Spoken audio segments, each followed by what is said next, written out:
So it's Maundy, Thursday, the beginning of the 3 days, as we call it the Triduum. The readings take us from the upper room to the foot of the cross, to the tomb and the resurrection. It's the beginning of one of the greatest mysteries of our faith, which will plunge us into the death of Christ and lift us up with his resurrection. The liturgy on Maundy Thursday focuses on 3 significant events. First, we have the confession of sins and the words of forgiveness found in the absolution. This brings to conclusion the Lenten disciplines that we have been embarking on these last 40 days. Things that began on Ash Wednesday when we heard those words, "Remember you are dust, and to dust you shall return." Those were ominous words. Those are words of death that we so deserve as sinful human beings that we are.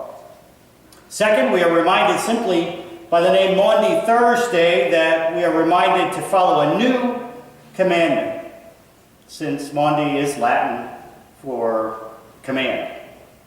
And that commandment is to love each other as Jesus so beautifully demonstrates in the washing of his disciples' feet.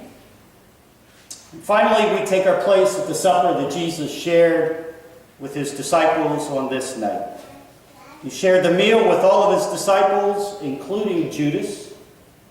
He washed all of their feet, including Judas. The challenge of Maundy Thursday is to place both service and celebration at the center of our thoughts and worship. For this is what Jesus did on his last night. He celebrated a meal with his disciples on the eve of the Passover. He knelt before them and washed their feet, assuming the role of a servant. As he did in his earthly daily ministry, so he does even on the eve of his own death. He lives out that message of love and service. How might you spend the night if you knew when your last night would be? Would you completely change how you live? Have lived your life to this point and do something dramatically different? Or would you stay the course? I think many people would try to cram in as much stuff if they could, if they knew that it was their last night. One of the television shows I've come to watch way too much because of my children is SpongeBob SquarePants. If you don't know who SpongeBob SquarePants is, well, he's a yellow sponge, and he has 3 friends: Patrick, the starfish, Squidward, the octopus, or the squid, not octopus, squid, and Mr. Krabs, who owns the restaurant where SpongeBob and Squidward work. One particular episode, Mr. Krabs decides to hold Employee Appreciation Day, and each employee is to make a gift for the other. SpongeBob makes Squidward a sweater out of his eyelashes. This is a cartoon, don't forget. And Squidward gives SpongeBob a pie that he bought from pirates. And it turns out the pie is a bomb. I said it was a cartoon.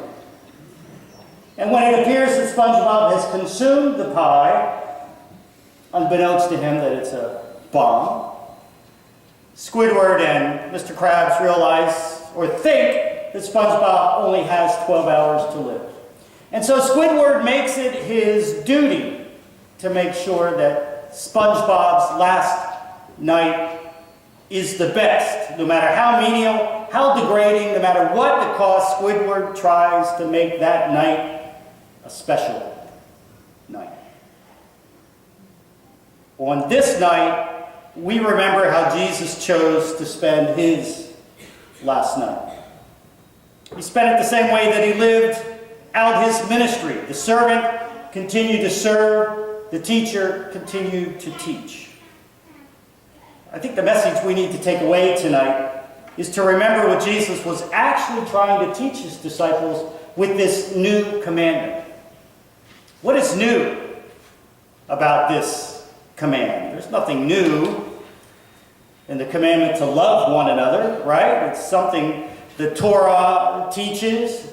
Leviticus 19:18, we're to love our neighbor. Deuteronomy 6:4, we're to love God with our whole heart and mind. What is new then is a new understanding. A new understanding of what it is to love one another. The new commandment that Jesus is giving to us is to love, but to love in a manner as to stoop and wash someone's feet. It's through acts of love that we are joined in a new relationship with God through Jesus Christ. Truth be told, in the first century, foot washing was messy business. And in the first century, it was generally assigned to a slave to wash the guest's feet. It wasn't a pleasant job, to say the least. In stooping to wash someone's feet, you, the foot washer, are removing status, you're tossing out your dignity, you're eliminating your pride. It's the height of a selfless act. Modern equivalents might be to empty the bedpan of a terminally ill loved one. Or in this day and age, might be as simple as sacrificing your free time to work in a homeless shelter, or work on an AIDS unit, or work in an Alzheimer's unit. In these selfless acts of love, where we expect nothing in return, we give a tangible sign that we understand what it is to love in a Christ-like love.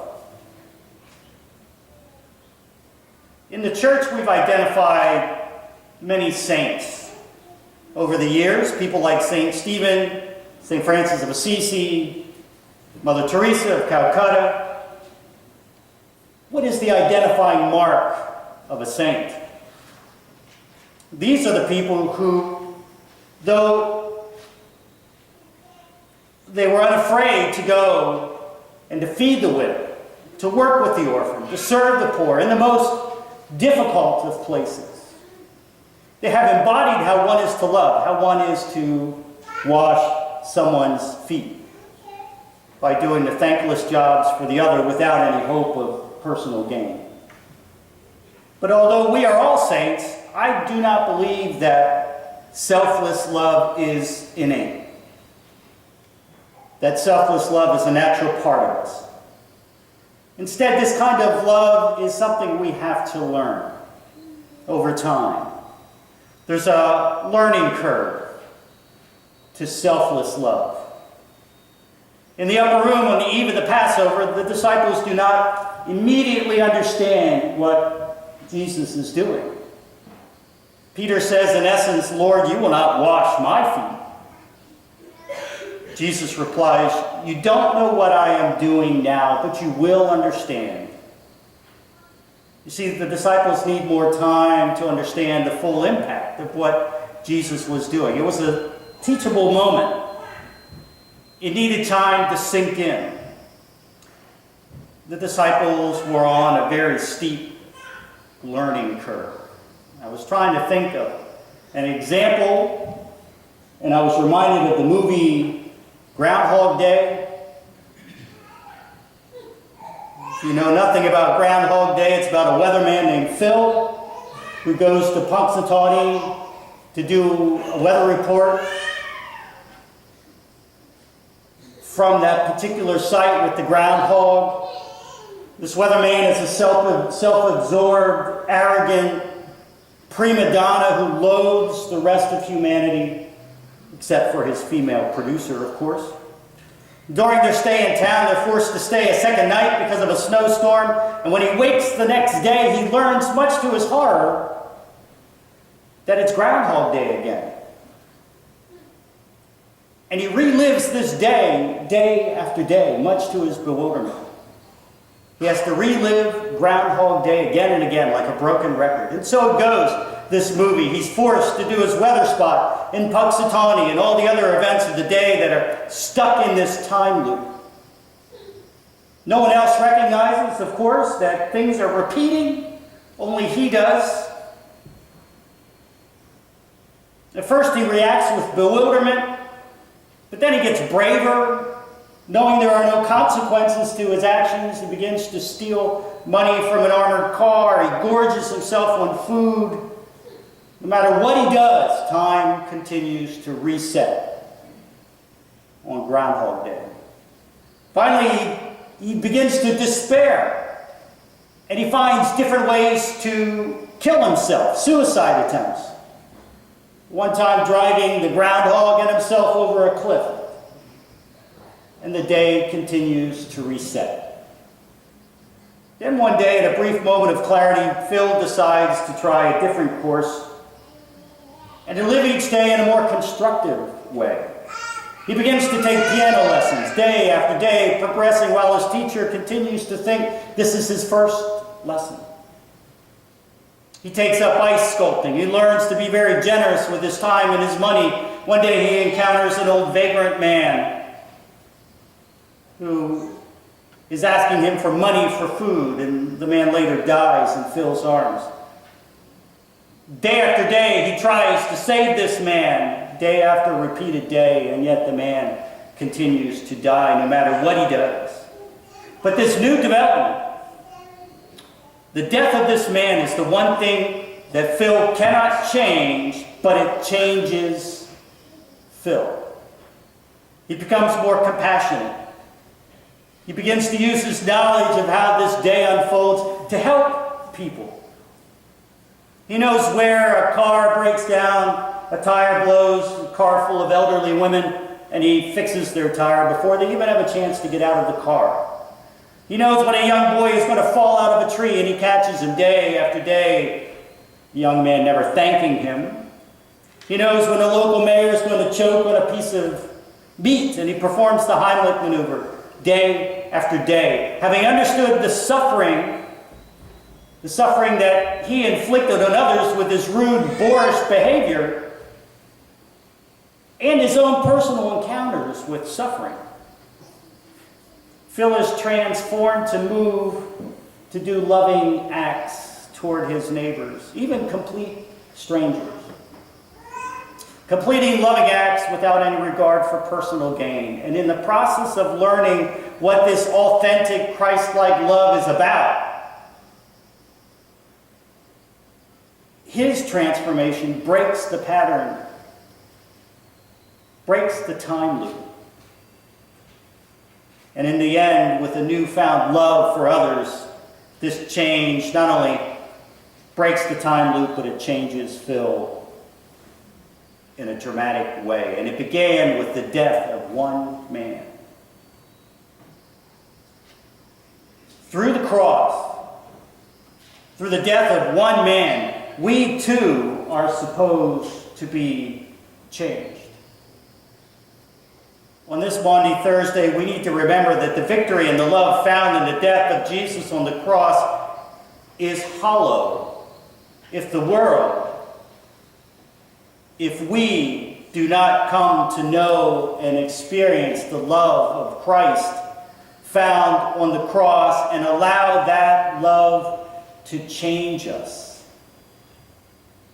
Through the cross, we should learn to love so deeply that we cannot help ourselves from stooping down to wash each other's feet. It is this kind of love, a love that lives to serve, that is evident on the cross. It is this very love that is raised on Easter Sunday. It is this love that God bears for God's children. He washes us in the baptismal waters, forgives us unlimitlessly, feeds us at the table, and sends us out to the world changed, transformed, because he gave his life for us.